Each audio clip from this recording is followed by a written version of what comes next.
This Week with Bob Mueller on News 2. Hello again and welcome to another edition of This Week. He was brash, bold, uncensored, and the champion of conservatives. Political talk radio show host Rush Limbaugh died this week of cancer at the age of 70. More in our This Week cover story, but first, a look at the other political headlines of the week. The head of the CDC Wednesday with positive news, but also a warning. While cases and hospitalizations continue to move in the right direction, we remain in the midst of a very serious pandemic. And the continued spread of variants that are more transmissible could jeopardize the progress we have made. President Biden with a similar message on the economy, saying during a CNN town hall, now is the time for more investment, not less. And for COVID relief to focus on small businesses. The original definition of a small business is 500 or fewer employees. Well, that's not what I mean by small businesses. What we meant by small businesses, the mom and pop businesses that hold communities together. In New York City, limited indoor dining just beginning again. We only reopened in August, and when we did, it was with, again, the skeleton crew. Families desperate for schools to reopen too. Battles between parents and teachers getting personal. In New Jersey, a school district responding to a mother who was angry students were not back learning in person. The assistant superintendent posting this photo on a private social media account of a large group of students, maskless, sledding, including that mom's child. Adding the lack of social distancing there was why reopening schools was so risky. And on that debate over whether to vaccinate teachers, Biden's chief medical advisor, Dr. Anthony Fauci, said again today that they don't think every teacher needs to be vaccinated for schools to reopen, but that they do strongly support teachers being prioritized. Mary Alice Parks, ABC News, Washington. Now to our This Week cover story. He was just Rush Limbaugh, the firebrand conservative political radio host, died this week. He leaves behind a legacy of being both loved and hated, and the creator of an entire industry of conservative radio talk shows.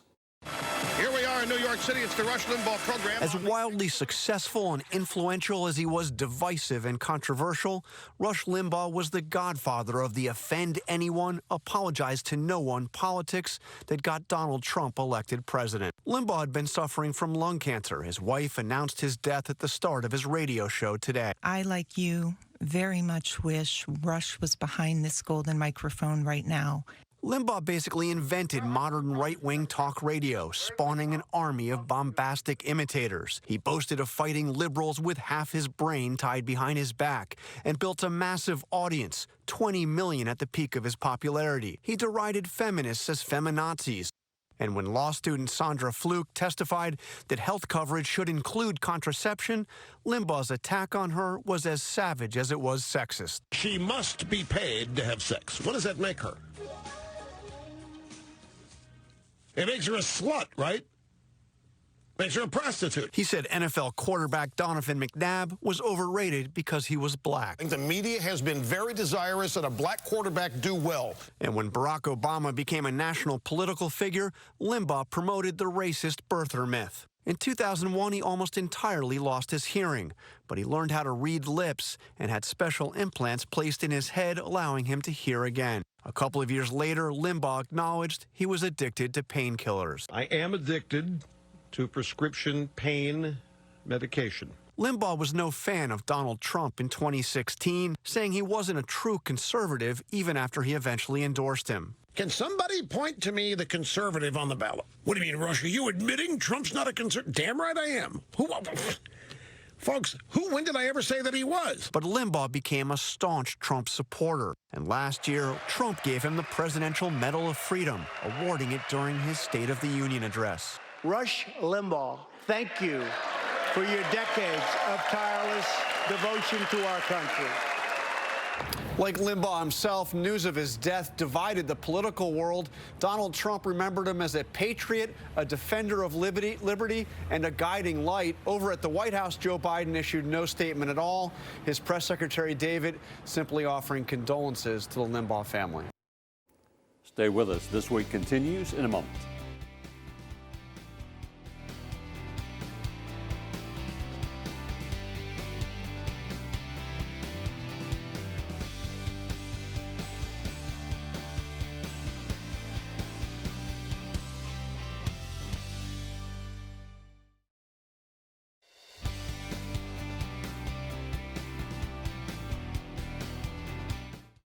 Welcome back to This Week. A state Democratic senator from Memphis and a state Republican representative from Dixon are leading up a caucus of young lawmakers looking to find common ground.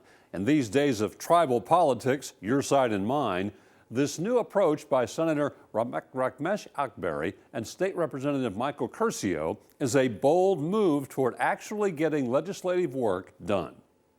I lean very heavily on relationships. I think that you have to step aside from sometimes we just have things we're not going to agree on, right? And for me to continue to hammer you on that or you to do the same, we're not going to change anyone's minds. So let's focus on what we can agree on, which shockingly, people don't believe this. My constituents don't believe this sometimes. It's like 90% of the things that come through the state. The things that we don't agree on are so big, they take all the oxygen out. But focus on things that we can agree on, and then we can move forward together. Really putting Tennessee first, and I think that that's how we can make it work. If we continue to focus on the things that we know we disagree on, then we're just going to be talking in circles for years and not really accomplish much. So what I love, and because one of my kind of biggest themes in my political career is that if my Democratic friends got everything that they wanted, it wouldn't fix kind of the major issues facing the nation. If my Republican friends got everything that they wanted, it still wouldn't fix every issue that faces the nation. What we have to all agree on is that we're not going to get everything that we want, and it's going to take electing adults who are willing to be honest and truthful with the American people to say, these problems are complex and they're not going away, and we've got to work together to fix them. I think when we show a front that says we're inclusive and look, we're working together, and I'm not just going to attack you just because you're a Republican. Like if I'm against a piece of legislation, it's because I truly do not agree with it, not because I don't like it because you're a Republican and you're pushing it. And I also think you have to focus on issues and not people. My job description is to compromise. I am not a chief executive. Senator Akbari is not governor, nor am I. Our role in the legislature is actually to come together. What is in this for your party? Because you do have all the power, supermajorities in both legislative chambers, the governor's office, both U.S. Senate seats, 7 of 9 congressional districts, and with all due respect, you don't have to bargain with the senator here. So how do you at least convince your party that you're not necessarily sharing the power, you have the power, but involving the minority party is beneficial for them and the state? Sure. Well, one point I always like to make is that while I was elected as a Republican, and I am a very proud Republican and have very deeply and sincerely held beliefs that jive with the tenets of the Republican Party, when I'm serving in my official role, I'm representing all of my constituents, even constituents who didn't even vote. Not only not vote for me, didn't vote at all. Right? I mean, I represent close to 70,000 Tennesseans. And the average Tennessean is working hard every morning. They're waking up. They're putting their kids on a school bus often before it's light outside. Sometimes they don't see them until they get home after dark, and they're working all day every day to put food on the table, provide for their family, pay their car payment, and keep a roof over their families' heads. And they expect us to solve large problems. They don't expect us to see everything through such a partisan lens.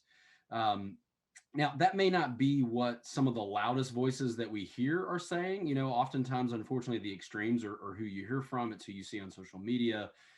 It's the soundbite, right? But I think the average everyday working Tennessean wants to live in a well-managed state. Healthcare, criminal justice, mass transit, new roads, bridges. Are those the areas you guys think you can work together to find solutions that help everybody in the state? Senator?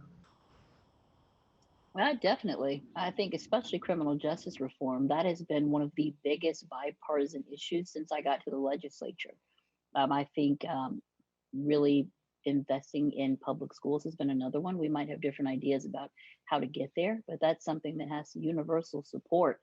But criminal justice reform has been the key. And I think it's just a recognizing of one, far too much of our budget is devoted to the cost of incarceration, to our penal system, with not as good results as we'd like to have.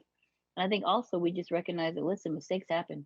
Things have changed in how we view incarceration. You can be smart on crime. It doesn't necessarily have to just be this blanket, tough, throw people in prison, lock and throw away the key. we spend now over $1 billion to incarcerate, I think is it 60,000 total, individuals. And what are the outcomes that we're getting with that investment? What maybe the average Tennessean doesn't necessarily think about every day, but that Senator Ackberry and I spend a lot of time thinking about is that 95% of the folks who are in a Tennessee correctional facility are getting out. So only 5% have a lifetime sentence. So who they are when they get out, when they're your neighbor, when they're in the grocery store with you, has as much to do with their own desire to get better. Certainly, people have to want to help themselves, but it has as much to do with their own desire to get better as it does the programming and the resources that we put into the system. One of my favorite slogans that I actually saw, inside of a prison once was, these people are here for punishment, not to be punished, right? And so it's not our job to try to make their lives miserable.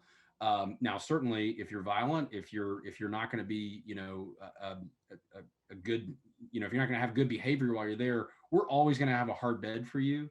And so I think a really important piece of this is that we've got to decide who we're mad at versus who we're afraid of. Because if you want to be a bad boy or girl in Tennessee, we're always going to have a hard bed for you.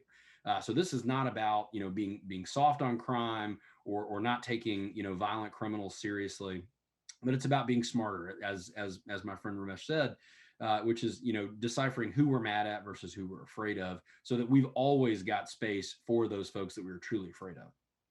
I find it promising that there are 30 such caucuses like this working on bipartisan movements. How important is it that this does happen in blue states and red states in order for it to be successful nationwide? Senator?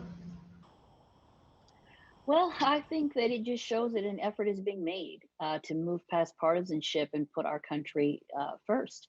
And, states are the laboratories of democracy. Most of the action that truly affects everyday life happens in a state legislature.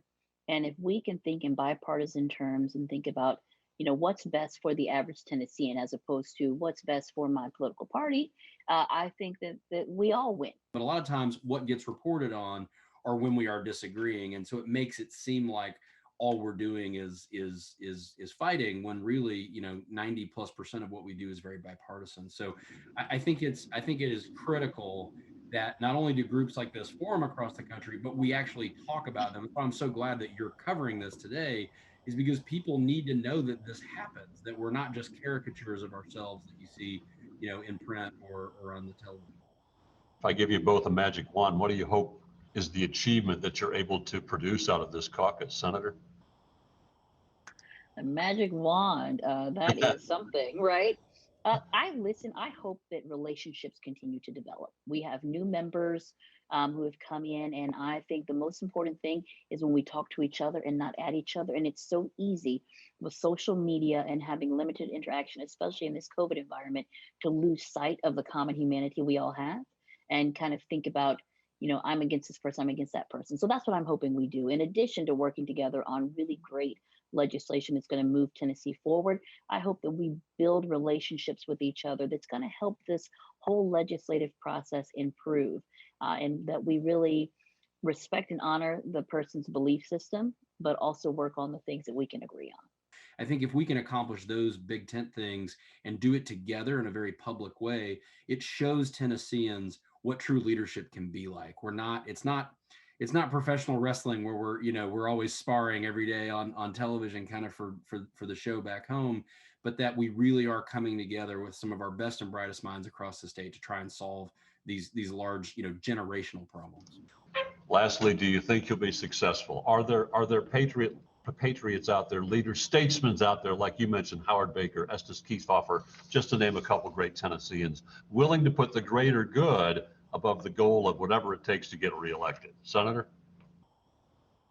I think so. And I always have hope. I just can't not have it, because if I don't, then I just can't move forward. So I have hope, and I think so. There are people in both chambers, in both parties, that want action and they want positive action. So I know that this will work, and I have hope that it will. I've made it a point to go around for a lot of these pieces of legislation that hopefully Ramesh and I will both be working on together this year. I've made it a point to not only go around and get my House, Republican leadership as co-sponsors to my bills, but then to walk, to the other end of the hallway on the 6th floor to where the Democrat office suites are, and to get those sign-ons as well. It's very important to me to show when we can, and we can't always do that, but to show when we can, we've got, look, a majority of the Democratic caucus and a majority of the Republican caucus signed on to this bill saying this is something that's good for all Tennesseans. Stay with us. This Week continues in a moment.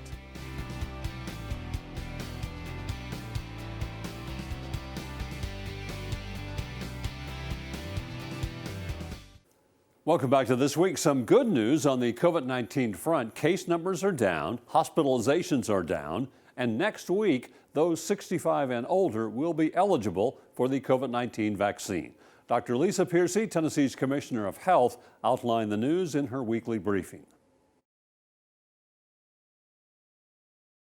Effective Monday, February 22nd, statewide, we will be moving to 65 plus and our 1B population. As a reminder, 1B are teachers and childcare staff. And we also have a plan revision update today, which now includes 1B having air traffic control, as well as other large commercial and air cargo operations personnel. So we continue to focus on seniors. As you've heard me say many times, our senior citizens, particularly those age 70 plus, are at highest risk for both hospitalization and death. I want any 70 plus year old in Tennessee to hear me clearly. You can still get a vaccination. You should still get a vaccination. And we've undertaken several efforts to help with that. Namely, our Tennessee Commission on Aging and Disability is helping us with senior citizen events, as well as scheduling and transportation, as well as other senior partners like AARP and our area aging on disability locations. So please continue to encourage seniors to get vaccinated. But as of next Monday, we are also expanding eligibility to 65 plus, as well as to the teacher population. We've already had well over 2,000 appointments booked on that site. And so that is different than what has been available to date. Prior to yesterday, people went in and just merely signed up, entered their information, and waited on someone to call them. With this new scheduling software, you can actually book your appointment directly. The first several screens are entering in demographic information, as well as filling out eligibility criteria that coincides with our plan. And if you are eligible, it will take you to a list of locations, and including however far away from your home location you want. You can sort that by distance. And then you can choose the location that you want, and it will ask you if it's a first dose or a second dose. And then it will populate a list of dates and times that are available for booking. Once you're able to do that, you'll get an email confirmation with a QR code. We ask that people bring that email to the site, but if they don't, no problem. We can still look them up by their name and date of birth when they get there. For those Tennesseans who are unable to access the internet, either because of technology challenges or because of access issues, we still have the phone number option, and the people on the other end of the line will help you get scheduled, just as always. You've heard me say many times that our goal here is to create a barrier-free system for all Tennesseans. And so we remain available to have that telephone option in addition to our online scheduling. That has caused several of the vaccine clinics to have to cancel or postpone. And I wanted to reassure folks that if you were scheduled to get a vaccine appointment this week, you will be contacted about your reschedule date. You don't have to start the process over. You don't have to go to the back of the line, but you might have an interruption in your currently scheduled vaccine appointment, especially if it's near the first or middle part of this week. We have been working with both Pfizer and Moderna, as well as the McKesson distributor, to make sure that we can get those vaccines to arrive in our state safely. There have been some delays in shipping, as well as in the flights to get them here because of the weather. But I want to reassure Tennesseans that we are minding the weather and making sure that our vaccine remains safe throughout this storm.